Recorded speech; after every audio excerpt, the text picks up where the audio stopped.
विद्यार्थी मित्रों, आपका इस वीडियो में बहुत बहुत स्वागत है। हमें यहाँ पर सीखना है स्टैंडर्ड 9th में subject science and technology chapter number 3 परमाणु एवं अणु।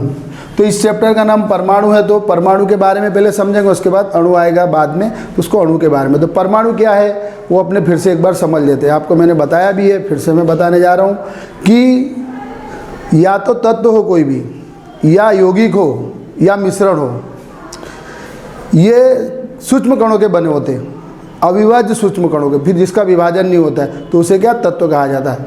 तो डाल्टन ने इस बात को बताया था, बराबर है। तो डाल्टन के बारे में अपने सीखना है। ये आपका अणु और परमाणु रसायन विज्ञान में यानी केमिस्ट्री के विभाग में आता है, तो इसके बारे में आपको ध्यान रखना है। तो चलते हैं यहाँ पर एक क्वेश्चन की ओर। क्वेश्चन है आपका, डाल्टन का परमाणुीय सिद्धांत की विवेचना ने अभिधारणाएं बताइए। यानी उसने उसके बारे में क्या बताया, उसके बारे में क्या उसने विवेचना दी या अभिधारणाएं दी, तो उसके बारे में अपने देखना है क्वेश्चन के उत्तर को। तो यहाँ पर उत्तर लिखा है आपका, डाल्टन की विवेचना निम्नानुसार है। ये विवेचना मैंने लिखी है 6 पॉइंट, तो आपको इसको बारी बारी से समझेंगे। तो पहला पॉइंट आता है आपका, सभी द्रव परमाणुओं से निर्मित होते हैं। इसके पहले मैंने आपको बता दिया, सभी द्रव यानी पदार्थ किससे बने होते, परमाणुओं से बने होते।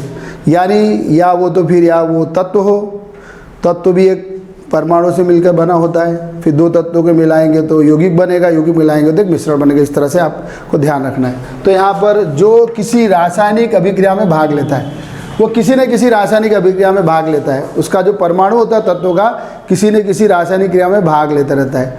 जैसे आप देखेंगे, लोहा अगर रख देंगे खुले में तो थोड़े दिन बाद लोहे पर जंग लगने लगेगी। तो उसके जो कण हैं, जो उसके परमाणु, वो भी क्या करेंगे, वातावरण से प्रक्रिया करके उसमें जंग का स्वरूप ले लेते हैं। तो इस तरह से कोई ना कोई तत्व का जो परमाणु है वो किसी न किसी रासायनिक अभिक्रिया में भाग ही लेता है। ये अपने जानते हैं। परमाणु अविभाज्य सूक्ष्मतम कण होते हैं। परमाणु जो होते हैं एकदम छोटे छोटे कण होते हैं, वो अविभाज्य होते हैं, मतलब उसका विभाजन नहीं किया जा सकता। जो रासायनिक अभिक्रिया में ना तो सर्जित होते और ना ही विनाश होता है। किसी भी तत्व को आप अगर तोड़ते रहेंगे तो एक वो परमाणु छोटा छोटा कण बनेगा, वो परमाणु कहलाएगा। तो वो देखोगे कि उसका क्या हुआ, ना तो अपने ने उसको सर्जन किया, ना उसको अपने ख़त्म कर सकते। उसको कितना भी आप तोड़ेंगे, उसको कितना भी तोड़ेंगे, लेकिन उसका एक कण तो बना ही रहेगा, कण खत्म नहीं होगा, यानी उसका विनाश भी नहीं होगा। और अपने जहाँ से वो तत्व को लाए उसका अपने सर्जन भी नहीं किए, वो पहले से बना हुआ है। तो इस तरह से ना तो उसका सर्जन होता है और ना ही विनाश होता है। ये उदाहरण से आप समझ सकते हो। फिर दिए गए तत्वों के परमाणु, जो तत्व दिए गए हैं उसके परमाणु का द्रव्यमान एवं रासायनिक गुणधर्म समान होते। कोई भी तत्व ले लो आप, उसके जो परमाणु है, तत्वों के जो परमाणु, उसका द्रव्यमान है जगह घेरना, वो क्या होगा, कहीं भी रखोगे तो उतना ही जगह घेरेगा, वो समझ लो। और रासायनिक गुणधर्म भी उसके समान ही रहने वाले। आप कोई भी तत्व ले सकते हो, कोई भी पदार्थ ले सकते हो, उसको अपने, जैसे मान लो आप लोहा ले लो, तो लोहा के जो कण है उसके रासायनिक गुणधर्म समान ही होंगे। ये ध्यान है। उसके जो गुणधर्म, धातु के जो गुणधर्म होते हैं लोहे के, कोई भी धातु के तो गुणधर्म वो समान ही रहते, कोई भी ले लोगे तो इस तरह से गुणधर्म समान रहते। और द्रव्यमान है, जगह भी उतना ही घेरता है। तो इस तरह से तीसरा पॉइंट हुआ। चौथे पॉइंट में आए भिन्न भिन्न तत्वों के, यानी जो अलग अलग तत्व ले लो। उधर अपने ने क्या लिए थे, एक ही तत्व लिया था, इसमें दो भिन्न भिन्न अलग अलग तत्व ले लो कि परमाणु के द्रव्यमान एवं रासायनिक गुणधर्म भिन्न भिन्न होते। अगर आप एक ही तत्व लोगे तो उसके जो परमाणु लोगे तो उनके गुणधर्म और रासायनिक अभिक्रिया एक समान लेंगे। लेकिन जो अलग अलग तत्व लोगे, अलग अलग कोई भी तत्व जैसे हाइड्रोजन, ऑक्सीजन, बहुत सारे तत्व आप ले सकते हो। वहाँ पर वो तत्वों को लेके देखोगे तो उनके क्या होंगे, दोनों के गुणधर्म अलग अलग होंगे। इस तरह से ध्यान रखेंगे आप लोग। और द्रव्यमान भी अलग होगा, मतलब जगह भी अलग अलग घेरेंगे। तो इस तरह से चौथा पॉइंट हुआ।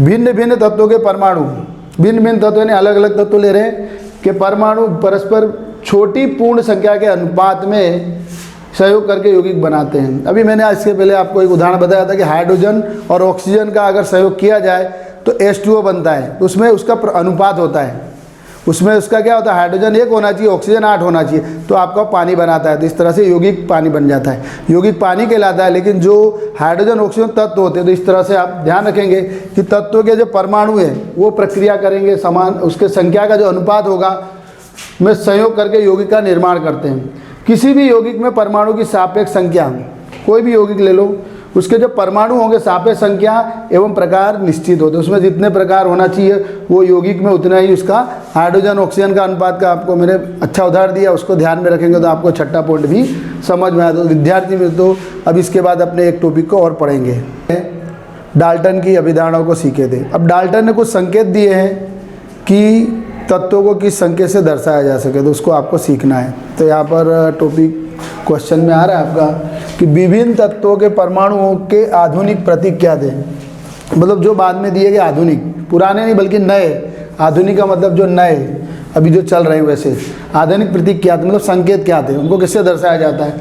तो डाल्टन ऐसे प्रथम वैज्ञानिक थे जिन्होंने तत्वों के प्रतीकों का प्रयोग विशिष्ट अर्थ में किया। मतलब उनने जो तत्व थे उनका अपने उसने आकृति के द्वारा मतलब प्रतीक के द्वारा उसे दर्शाया। तो सबसे पहला तो उन्होंने हाइड्रोजन लिया, एक व्रत लेंगे, व्रत के अंदर जो इसका जो सेंटर होता है बीचों बीच गाढ़ा, इस तरह की जो आकृति ली उसे उसने हाइड्रोजन प्रतीक बताया। व्रत के अंदर जो एकदम केंद्र में आता सेंटर में जो एक बिंदु है गाढ़ा बिंदु, उसको हाइड्रोजन लिया। फिर कार्बन, कार्बन को एकदम घना लिया, एकदम इस तरह से भरा हुआ, खाली नहीं है इसमें, तो को खाली सेंटर के बाद सब खाली है, इधर पे भरा हुआ है कार्बन, तो इसको कार्बन यानी इसके कार्बन से ऐसे दर्शाया। ऑक्सीजन को एकदम खाली रखा, स्पेस एकदम शुद्ध बताया, उसमें कुछ भी मतलब तत्व जहरीले तत्व वगैरह नहीं होते हैं ऑक्सीजन में, इसलिए उसको खाली रखा ऑक्सीजन को। फॉस्फोरस, फॉस्फोरस को इस तरह से सेंटर से 3 लाइनें इस तरह से ले गया, उस तरह से 1 2 और 3 इस तरह से कहाँ पे मिला दिया, परिधि तक मिला दिया उसने, तो इससे उसने फॉस्फोरस नाम दिया। इसके बाद है सल्फर, सल्फर को उसने प्लस की निशानी से दर्शाया। किसकी निशानी दर्शाया, प्लस की निशानी, जो हमेशा क्या करते हैं ये अंत तक इसको छू जाते हैं इस तरह से, देखो। तो यहाँ पर ये प्लस की निशानी की तरह मतलब एक व्यास की तरह बताया जो केंद्र से गुजरते हैं दो इस तरह से रेखाखंड, तो इस तरह से ये सल्फर हो गया। आयरन को आई से दर्शा दिया, उसका जो पहला अक्षर होता है आयरन, इसलिए आई से दर्शाया। कॉपर कैपिटल सी से दर्शाया कॉपर को, क्योंकि ऊपर की स्पेलिंग में सी पहले आता है बड़ा। सीसा यानी लेड, सीसा को इंग्लिश में लेड बोलते हैं, इसलिए उसके कैपिटल अक्षर एल से दर्शाया उसे। यहाँ पर सिल्वर, सिल्वर यानी एस, उसका अक्षर सिल्वर एस आई, इन्हें सिल्वर यानी एस से दर्शाया। गोल्ड को जी से दर्शाया, लेकिन साइड में इस तरह से उसने क्या किया, गोल्ड को थोड़ा किनारे से इस तरह से लाइनिंग दर्शा दी इस तरह से, इसे गोल्ड से। प्लेटिना को पी से दर्शाया, उसका पहला अक्षर पी है। पारा, पारा को इस तरह दर्शाया, कोई व्रत के जो आजू बाजू उसने गाढ़े गाढ़े इस तरह से बहुत से बिंदु दर्शा दिए जो दर्शाएगा, तो इस तरह से पारा को दर्शाया। इस तरह आपको इसके संकेत लिखकर ध्यान रखने पड़ेंगे, क्योंकि इसमें क्या है सभी के संकेत अलग अलग प्रकार से दिए गए, तो आपको ये अच्छी तरह से प्रैक्टिस करके ध्यान में रखना। तो चलो विद्यार्थी मित्रों आज के लिए इतना ही, थैंक यू वेरी मच।